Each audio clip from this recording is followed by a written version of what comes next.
कि बादशाह हो या फ़कीर, कि बादशाह हो या फ़कीर, हर एक की ज़िंदगी में उलझने हैं यहाँ। और सिर्फ मेरा मेरा मेरा करने वाला ही यहाँ दुखी नहीं होता। हर किसी को खुश रखने की ख्वाहिश रखने वाला भी मुस्कुराने को तरसता है यहाँ।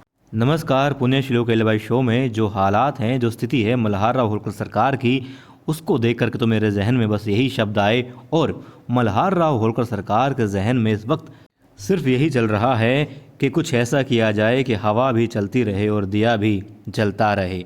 जी हाँ, जो हालात हो रखे हैं उससे उन्हें यही लग रहा है कि गौतमाबाई साहेब नहीं चाहती कि गुनू जी को मुहिम पर भेजा जाए राजपूताना की सेनापति बना करके, क्योंकि वो जो है इस बात को लेकर के बहुत संजीदा हैं और खंडेराव जाए वहाँ पर वो ये चाहती हैं, समझ चुके हैं मल्हार राव होलकर सरकार, और चिंतित भी हैं इस बात को लेकर के गौतमाबाई साहेब, और दुखी भी हैं। ये बात वो समझ चुके हैं। और जो द्वारकाबाई साहेब हैं वो बहुत खुश हैं कि गुनू जी को भेजा जा रहा है। ये बात जानते हैं मल्हार राव होलकर सरकार, और वो खुश हो जाएंगी, गुनू जी भी खुश हो जाएंगे, धना सरदार भी परिवार में मिले रहेंगे, ये बात भी जानते हैं मल्हार राव होलकर सरकार। सिर्फ इस बात से, मगर सेनापति बना करके वो भी मालवा का प्रतिनिधि बना करके भेजना बहुत बड़ी बात है। और यहाँ पर अब देवी अहिल्या से बात की है गौतमबाई साहेब ने कि उन दोनों के बीच में रानियों, जो बड़ी रानियाँ जो भी हैं, इसमें उनकी लड़ाई छिड़ चुकी है। एक युद्ध यहाँ भी शुरू हो चुका है द्वारकाबाई साहेब और गौतमबाई साहेब के बीच में, और हरकुबाई ने बता दिया है कि इस युद्ध को तो चलना ही है, चाहे आज देवी अहिल्या बीच में आए या ना आए, मगर उनको बीच में कभी ना कभी आना ही पड़ेगा और ये युद्ध जो है चलता ही रहेगा।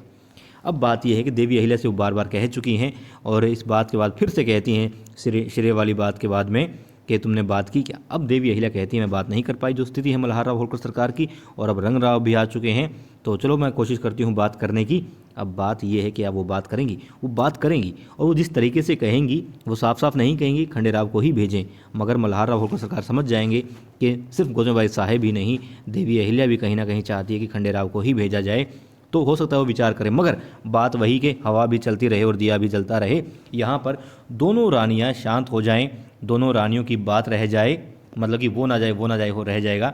और बीच में बाजी यहाँ कौन मार सकता है? रकमाबाई। जी हाँ, रकमाबाई समझ चुकी है कि दो बंदरों के बीच में बिल्ली फ़ायदा उठा सकती है, और वो बिल्ली बनने को तैयार हैं और फ़ायदा पहुँचाना चाहती हैं, एक तरीके से बहुत बड़ा पद या फिर मौका दिलवाना चाहती हैं तुको जी को, और वो इसमें कामयाब भी हो सकती हैं। और मल्हार राव होलकर सरकार बिना उसके कहे भी ये बात सोच सकते हैं, क्योंकि वो भी काबिल हैं और उनके विश्वास पात्र भी हैं, तो उनको भेजा जा सकता है। क्योंकि गुनू जी जाएंगे तो गौतमबाई नाराज़ होंगी, और यदि द्वारकाबाई साहेब नाराज़ होंगी, खंडेराव गए तो अब दोनों ही शांत हो जाएंगी।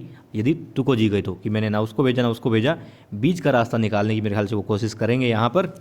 और हो सकता है कोई और काम में व्यस्त हो, मगर आपने देखा हो जब खंडेराव जी का आगमन होता है, वो महल में आते हैं, सब उनके स्वागत के लिए खड़े होते हैं, मगर वहाँ पर कौन नहीं होता?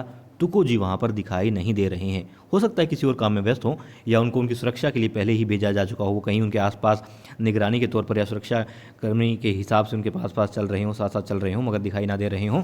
मगर फिर भी हम इस बात को नज़रअंदाज नहीं कर सकते कि उस समारोह में, स्वागत समारोह में, तुको जी नहीं दिखाई दे रहे हैं, जो कि बड़े भाई हैं खंडेराव के, और ना सिर्फ बड़े भाई हैं बल्कि खंडेराव को अपना प्यारा छोटा भाई मानते भी हैं। तो भला उनके स्वागत में वो क्यों दिखाई नहीं दे रहे हैं? ये भी कहीं ना कहीं इशारा करता है इस बात की तरफ कि या तो उनकी सुरक्षा को लेकर के वो कहीं व्यस्त हैं, या फिर वो राजपूताना की मुहिम के लिए निकल चुके हैं।